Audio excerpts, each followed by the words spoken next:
E Leila Pereira resolveu dobrar o bicho em caso de classificação do Palmeiras para a final da Libertadores da América. Vídeo de hoje do canal do Nicola repercute essa informação e fala também do São Paulo. Lucas Moura tem jogado no sacrifício.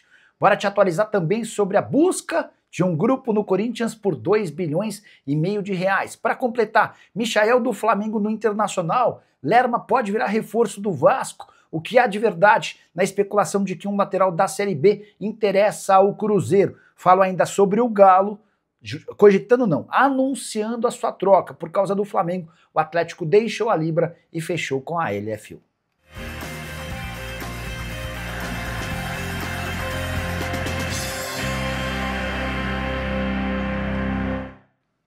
Fala aí pessoal, sou Jorge Nicola, bem-vindos a mais um vídeo do canal, sempre bom ter vocês por aqui, sem perder tempo, pedir para deixar like, se inscrever no canal e ativar as notificações antes das notícias, convidar você a fazer parte do meu grupo do Telegram, dicas absolutamente gratuitas e diárias para você ter mais chances de mandar bem na fezinha esportiva. Tem muito grupo vendendo dicas, você precisa pagar para receber as sugestões no meu grupo, tudo absolutamente de graça e com índice de acerto bem perto dos 90%, para você ter acesso e receber todas essas sugestões, só clicar no link no comentário fixo ou na descrição do vídeo. Vai ser direcionado para o meu grupo do Telegram, a partir daí basta me seguir. Combinado? Agora sim, bora começar o vídeo com aquele tradicional giro de notícias para contar que Vinícius Júnior, jogador da seleção brasileira e do Real Madrid, anunciou nessa terça-feira que está namorando com a influenciadora Virgínia Fonseca. Já a Arábia Saudita promete construir um dos estádios mais malucos de todos os tempos, o estádio a 350 metros de altura, em cima de um prédio com capacidade para 46 mil pessoas.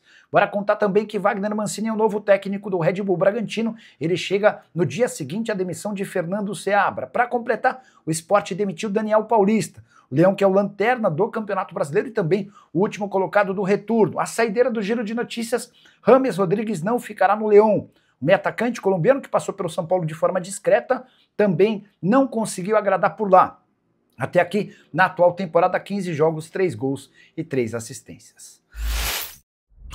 Hora de falar sobre o Vasco da Gama com mais uma especulação envolvendo um jogador importante. Já foram algumas. Houve quem dissesse que Renan Lodge estava perto de ser contratado pelo Vasco da Gama, a gente já garantiu que não há chance. Também disseram que Elinho, ex-jogador do São Paulo do Red Bull Bragantino, interessa. Jogador fora da realidade financeira. Agora, a nova especulação, Jefferson Lerma. Meio-campista colombiano, 31 anos de idade, pertence ao Crystal Palace. Jogador avaliado nesse momento em 10 milhões de euros. Contrato no futebol inglês até junho de 2027. O trabalho do Admar Lopes, o executivo de futebol do Vasco, é muito bom, especialmente na prospecção e contratação de atletas que nem eram tão falados por aqui. Mas o Lerma hoje está fora da realidade financeira do Cruz Maltino. Jogador com salário alto, necessidade de investimento pesado, não é esse tipo de atleta que o Vasco vai buscar a partir de janeiro. Embora façamos a ressalva de que o Lerma não tem conseguido ser titular absoluto no Crystal Palace, temporada atual de 14 jogos, nenhum gol e nenhuma assistência. Terceira temporada nesse time, na Europa desde 2015, durante esse período também passou pelo Levante da Espanha e Bournemouth da Inglaterra. Só para completar, em relação ao Vasco e ao Lerma, atleta que chegou a custar pro Bournemouth 28 milhões de euros. Registrar também que a torcida Cruz Maltina esgotou os ingressos para o jogo de domingo contra o São Paulo. E olha que a gente ainda está na terça-feira. O que há de verdade na história é de que o Cruzeiro tem a intenção de contratar Mateuzinho, lateral direito de 27 anos de idade que pertence ao Cuiabá. Nas últimas horas, vários portais publicaram sobre a negociação em andamento. Confesso que achei estranho, até porque o Cruzeiro já tem o William como titular, o Cauã Moraes, recentemente contratado do Atlético Paranaense por 10 milhões de reais, além do Fagner, que pertence ao Corinthians e está emprestado até dezembro. Fui checar com todas as partes e posso assegurar que o Cruzeiro não tem nenhum interesse em fechar com o Mateuzinho. Possível que alguma cavada para tentar valorizar o atleta, que até faz boa Série B, 40 partidas, 5 gols e 6 assistências, é o primeiro em cruzamentos certos na segunda divisão. Segunda temporada no Cuiabá, antes havia passado por Sampaio Correia, Tum-Tum, Motoclube, Goitacás, Magiense, América do Rio e Serrano. Teve problema de exclusão por uma temporada relacionada a problemas com apostas esportivas. Repito, não tem nenhuma possibilidade de ser contratado pelo Cruzeiro. A Raposa não busca lateral direito. Há uma série de movimentos que já estão sendo programados para o próximo ano. Nenhum deles inclui a chegada de um jogador para a posição. Em relação a Fagner, o empréstimo com o Corinthians termina em dezembro. Não dá para descartar a permanência dele na Raposa, mas não é uma tendência, especialmente porque o Corinthians vai tentar negociar o jogador em definitivo, se livrando dos seus salários, e a Raposa não está disposta a pagar algo na casa dos 800 mil por mês por um jogador que hoje é a terceira opção para o setor. Hora de falar sobre o Galo, que está trocando a Libra pela LFU. Eu me refiro aos dois grupos que representam os times de futebol nas negociações pelos direitos de transmissão. O grande motivo que fez o Galo retornar à LFU, o Flamengo, um dos integrantes da Libra e alguém que tem causado. Tudo porque o presidente do Fla, o BAP, exige condições financeiras melhores do que os outros 9 clubes que integram a primeira divisão, com direito, inclusive, a uma ação na justiça que bloqueou um baita dinheiro que teriam direito às equipes que integram a Libra. Diante desse cenário, o Galo anunciou nessa terça-feira sua mudança de lado. Abre aspas para a nota oficial do Atlético, o Galo anuncia sua decisão de retornar à LFU, com o objetivo de contribuir decisivamente para a criação de uma liga unificada no Brasil. O Atlético deixa bem claro nessa nota que, entre os motivos que o fizeram trocar de lado, está o fato de nem todos os clubes trabalharem em prol do coletivo. Só para arrematar, queria registrar que o contrato com a Globo até 2029 será respeitado na integralidade, mas o Galo já vendeu 10% dos seus direitos de transmissão do Brasileirão pelos 45 anos seguintes. Em troca, deve faturar algo na casa dos 100 milhões de reais. Só para completar, dá para dizer que o Galo também vai cumprir com todas as suas obrigações contratuais relacionadas a esse vínculo até 2029. Saideira sobre o Atlético. Cuiabá vai aceitar a proposta de 4 milhões e 800 mil reais feitas pelo Atlético na CNRD em relação à dívida com o Daverson, 30% do dinheiro pago à vista e o restante em 6 prestações iguais. E essa história de que Michael pode trocar o Flamengo pelo Internacional em 2026. É verdade que a fase do atacante no rubro-negro não é boa e a tendência é que ele seja negociado, mas o jornalista Fabrício Lopes afirma que o Internacional já abriu negociações para a contratação do ponta. Nem Flamengo, nem o staff do Michael confirmam. E o melhor vem agora. Dá para cravar que o Flamengo não negociará o Michael com o Internacional. O Flamengo do BAP tem dado prioridade a negócios com clubes que cumprem seus compromissos. E na visão dos dirigentes do Fla, não é o caso do Internacional. A negociação envolvendo o Thiago Maia é a prova pro Flamengo de que não há por que negociar com o Colorado. O Internacional havia comprado o Thiago Maia do Flamengo, não fez os pagamentos e estava vendendo com lucro para o Santos. Foi o Flamengo quem impediu esse acordo e desde então o Flamengo deixou bem claro que não faz mais negócios com o Colorado. Se o Internacional tem a intenção de fechar com o Michael, vai ter de torcer para que o atacante rescinda seu contrato com o Fla, algo pouco provável, levando em consideração que ele ganha 1,5 milhão de reais por mês e tem vínculo até 2028. Temporada bem abaixo do Michael. Só 26 partidas com 2 gols e 4 assistências, nem saiu do banco de reservas nas últimas 3 partidas mais importantes do rubro-negro, jogos contra Racing na Libertadores, Palmeiras e Botafogo no Campeonato Brasileiro. Saideira sobre o Fla, nova camisa rubro-negra em homenagem aos 130 anos de clube, já está divulgada. Ela vai custar R$ 259 para sócios torcedores e R$ 299 para o público em geral. Que história é essa de que o Corinthians pode ter direito a 2 bilhões e meio de reais?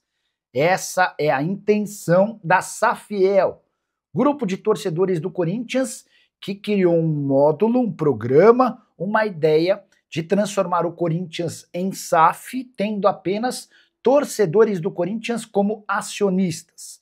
Em vez de vir um gringo e colocar um caminhão de dinheiro para comprar o clube, na visão da Safiel, que foi lançada de forma oficial nessa terça-feira, todo o aporte seria feito por torcedores do Corinthians. Importante registrar que a ideia era buscar cerca de 2 bilhões e meio de reais com vendas das ações.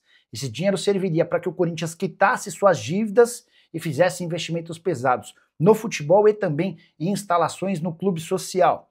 Importante registrar outra ideia da Safiel. ninguém poderia ter mais do que 1,8% das ações. Por mais que você seja corintiano e tenha muito dinheiro, o limite para que você adquira em relação a ações é 1,8%. A ideia é democratizar a SAF do Corinthians, impedindo que tenha um grande dono, e sim tenha a torcida como dona. A impressão que eu tenho é de que nas redes sociais a ideia é muito bem avaliada.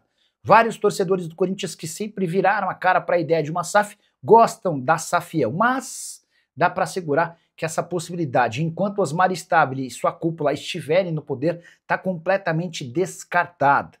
O Stabile, que inclusive admitiu a intenção de participar do evento, não apareceu no lançamento da Safiel nessa terça-feira lá no Museu do Futebol no Pacaembu. Os representantes da Safiel vão apresentar as ideias ao Stabile e ao restante da diretoria, mas ninguém do grupo do Stabile vai levar essa história adiante, por entender que ela não funciona.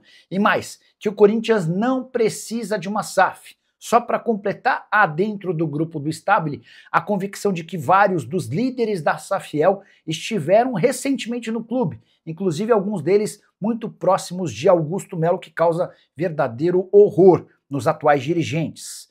Só para citar nomes que eu ouvi de gente ligada ao presidente Osmar Stabile, Vinícius Cascone e Rosalá Santoro. Importante registrar também que, segundo os idealizadores da Safiel, o Corinthians não teria dono. Vou registrar a declaração do Eduardo Salucci. A proposta consiste na criação de uma empresa que receberia todos os ativos do futebol, enquanto a Invasão Fiel entraria como sócia com o capital. Com esses recursos, pagaremos dívidas e investimentos para fazer o clube se destacar. Então, a ideia me parece bacana, boa, mas tem tudo para não sair do papel, até porque a atual diretoria e também integrantes do Conselho Deliberativo são radicalmente contrários. Você está de que lado? Da diretoria ou do pessoal da Safiel? Já usa o espaço para comentário e registre a sua opinião, beleza? Só para completar em relação ao Timão, registrar que Hugo Souza deve reaparecer no jogo do Corinthians contra o Grêmio, a partida marcada para domingo. Não se sabe ao certo se como titular ou no banco de reservas. Ele tem sofrido com uma inflamação no ombro, mas ele precisa estar à disposição, até porque tem convocação na próxima segunda-feira para a seleção brasileira e o Hugo quer muito fazer parte da lista do Carlo Ancelotti. Quero trazer informação exclusiva sobre o São Paulo. Lucas Moura tem jogado no sacrifício. Uma pessoa muito próxima ao Lucas me assegurou que o ideal seria, por conta dos problemas no joelho, que ele só voltasse a atuar em 2026. Mas o Lucas forçou a barra e convenceu dirigentes, integrantes da comissão técnica e o departamento médico do São Paulo a retornar antes do previsto, porque ele queria muito ajudar o São Paulo. É bem verdade que o nível de entrega do Lucas tem sido bastante abaixo, talvez até por conta dessa questão de estar jogando bem longe do 100%. Ele, por exemplo, entrou nos minutos finais da partida contra ele, deu o jogo de volta no Morumbi, em que o São Paulo perdeu por 1-0 e foi eliminado. Também esteve mais recentemente em campo, foi titular contra Mirassol e Bahia. 73 minutos contra o Mirassol, 66 minutos contra o Bahia. São Paulo voltou a vencer depois de um longo e tenebroso inverno. Vitória por 2-0 contra o Bahia. Eram 7 derrotas nos últimos 8 jogos. Só para completar, contar que o Lucas Moura na atual temporada soma 23 jogos, 4 gols e 1 assistência, menos de 40% de aparições ao longo da temporada. Os problemas começaram no mês de março, com uma lesão no joelho direito. Constatou-se um estiramento na cápsula posterior, agravada por uma nova queda em campo no mês de junho. Ele chegou a fazer uma artroscopia em agosto para retirada de um tecido de fibrose. Imaginava-se que ele voltaria bem, não é o caso. Vamos ver como é que o Lucas Moura se sai, especialmente em 2026, o último ano de seu contrato com o tricolor. Lucas Moura, que tem o segundo maior salário do clube, R$1.800.000 por mês, só atrás do Oscar, que ganha R$2.300.000 mês. E Leila Pereira resolveu abrir os cofres para garantir que o Palmeiras vá à final da Libertadores da América. Informação do meu amigo Veloso dá conta de que o Palmeiras está disposto a pagar 100% de reajuste em cima do valor combinado com os atletas para classificação contra a LDU. Existia um valor X já combinado antes de a Libertadores começar. Depois do 3-0 para a LDU em Quito, Leila Pereira fez chegar aos ouvidos dos jogadores que vai pagar 2 vezes o valor combinado em caso de classificação à decisão da Libertadores. Ela está muito empenhada em garantir o tetracampeonato inédito para um clube brasileiro da Libertadores da América e, mais do que isso, recolocar o Palmeiras no Mundial de Clubes. Qualquer campeão de Libertadores nos próximos 4 anos estará no Mundial, Super Mundial, e também assegurar classificação para o Intercontinental de Clubes, que acontece no fim dessa temporada com o campeão da Libertadores. Para tudo isso, o Palmeiras vai precisar reverter a derrota por 3-0, isso significa uma vitória por 4 ou mais gols na quinta-feira no Allianz Parque. Se o Palmeiras vencer por 3 gols de diferença, a decisão vai para pênaltis. Retrospecto alviverde não é dos melhores, mas a presença do Carlos Miguel no gol dá um pouco de esperança, ele tem bom índice de pênaltis defendidos. Gostaria de saber a sua opinião sobre o bicho dobrado para a semifinal da Libertadores da América e se você ainda acredita na classificação alviverde. Use o espaço para comentário, não esquece de deixar like, se inscrever no canal. A gente se encontra às 7 da noite. Tem live do Nicola. Tchau!